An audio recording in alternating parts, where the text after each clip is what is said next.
people continuing to move in. So I want to introduce Francesca Gilbert, who is a familiar person on this show. She has been so generous with us. And we are about to introduce you and Observations Real Estate. Good afternoon, everyone, and thanks, Bob Fisher, for the opportunity to be part of Vegas Observations. We'd like to welcome everyone to the premier broadcast of Vegas Real Estate Observations. My name is Francesca Gilbert. I am a full-time real estate agent with the Gilbert team at Berkshire Hathaway Home Services Nevada Properties, and excited to be talking to you about the real estate market today. I've heard your commercial on KDWN all week. Well, I've heard it a couple of times as well, and I have to say I'm very excited about having done that, and even got the opportunity to do the voiceover myself, and that was really fun. Shout out to Jeff at KDWN for helping me make that fabulous. So today, I kind of want to give everybody an update on the market and what it's doing. I'm sure everyone is hearing all sorts of different things about the Las Vegas real estate market, from commentary to we have no housing, to comments about interest rates and, what should I do with my house if I want to sell? What do I do if I want to buy? All sorts of different topics coming across the board. So let's start with kind of getting a quick update on where the market is and what's happening. So with regards to inventory, that is the famous word. Realtors will be talking about that for the next several years to come as our inventory continues to dwindle. So when we talk inventory, we talk the number of homes that are currently on the market available for offer. That's different from homes that are on the market but in contingent or pending status, as those homes aren't technically available for anything but a backup offer. So as of today in Clark County, in the under 250,000 price range, we have 1,081 homes on the market. That's it? That's it. And that was this morning's stat, so that could have changed a little bit today as it is Sunday. But as of this morning, less than 1,100 homes on the market in the under $250,000 price range. In anything over $250,000, we have about 4,062. That gives us a total of about 5,143 homes on the market.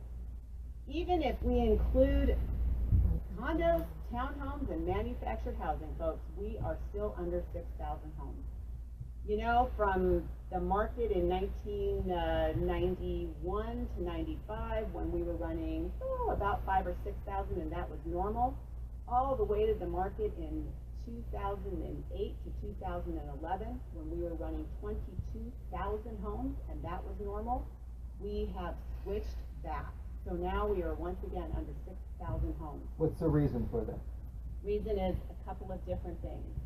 So we have no inventory in REO, which is real estate owned, foreclosures, bank owned, people call them lots of things. Of the total 6,000 properties that are on the market right now, only 80 are bank owned. 80. That's a very, very small percentage. Again, going back to say 2010, 2011, when we looked at homes that were on the market, and sometimes we'd have 50% of our inventory that was available would be bank-owned or foreclosure homes or things like that.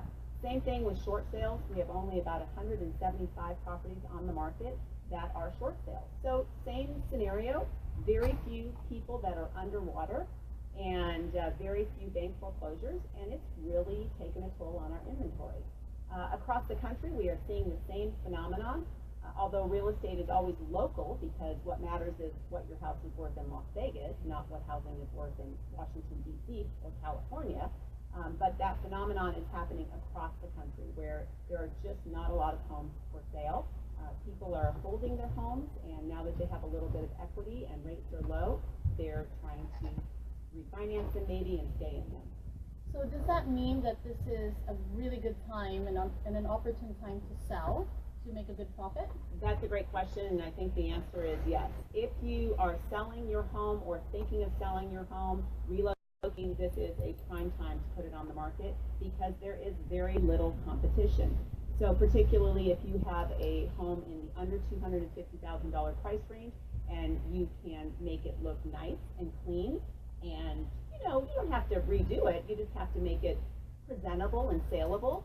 And if you do that and you put it on the market and you price it at right about what it's worth, maybe a few percent over, but not much more than that. Most likely you're going to get multiple offers on that property, and you'll be able to sell your property for what you want, if not more, especially in the $250,000 or less. You've been at my house. I've been at your house, and I must say your pool is beautiful. Did you get your umbrellas picked up? That is my question for today, Bob. Did anyone come help you with that? Yes. Okay, good. I'm glad. And as a matter of fact, it's a whole story in and of itself. That's for probably time. another radio show, folks. But I do have a question with the value of a house. How important is landscaping? Landscaping and rear yard landscaping in particular is very important. People right now like to see the finished product. In fact, we call it the HGTV factor. If you look at HGTV and the DIY things that you can do as a homeowner, people are thinking that they want their house to be in great condition. They don't want to move in and have a job. And I think when sellers put their homes on the market and they don't do the proper maintenance, and they don't do the getting your home ready for show, staging, preparing, whatever you want to call it, when the buyer walks in, the first thing they think is, I'm going to buy this house, I'm going to have a job. And I already have a job. Maybe if you have 2 or 3 jobs. As a parent, you often have 15 jobs.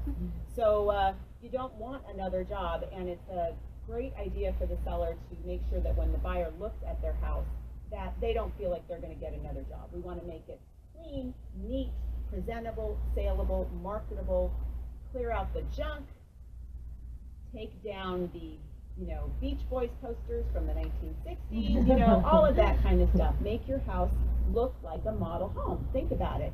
A lot of competition from new homes, particularly in the $250,000 and up price range, really up to about even $800,000 to $1 million.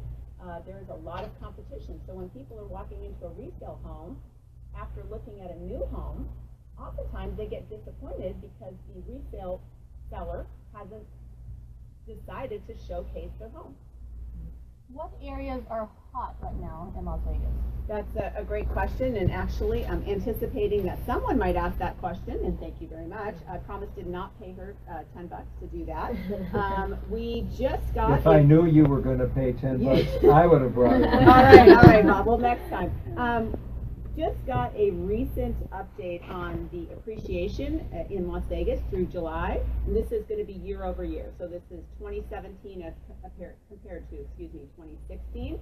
And by the way, if you want any of the information that I talk about today, please email me at francesca@thegilbertteam.com or text me at 702-373-7221 with your email information, and I will get that out to you as quickly as possible. Why don't you repeat both of those? Thanks, Bob. Absolutely. My phone number is 702-373-7221, and feel free to text me, or you can email at francesca@thegilbertteam.com. That's FRANCESCA@THEGILBERTTEAM.com, or just Google Francesca Gilbert and you'll be able to find me.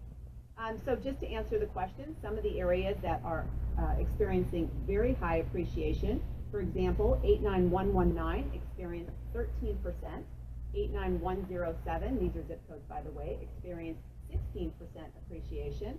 And some of the other neighborhoods in Las Vegas are looking at anywhere from 3 to say 8% appreciation.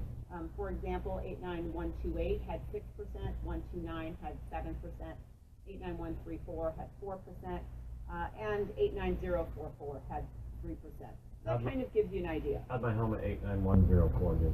Perfect, let's look that up. So 89104 actually experienced a 6% appreciation this year, and that would be what we would consider classic or vintage Vegas for the most part, depending on, I don't know if you live in McNeil, well, McNeil would be 89101, but if you live off of Charleston, John S. Park. So that neighborhood in particular is a very popular neighborhood.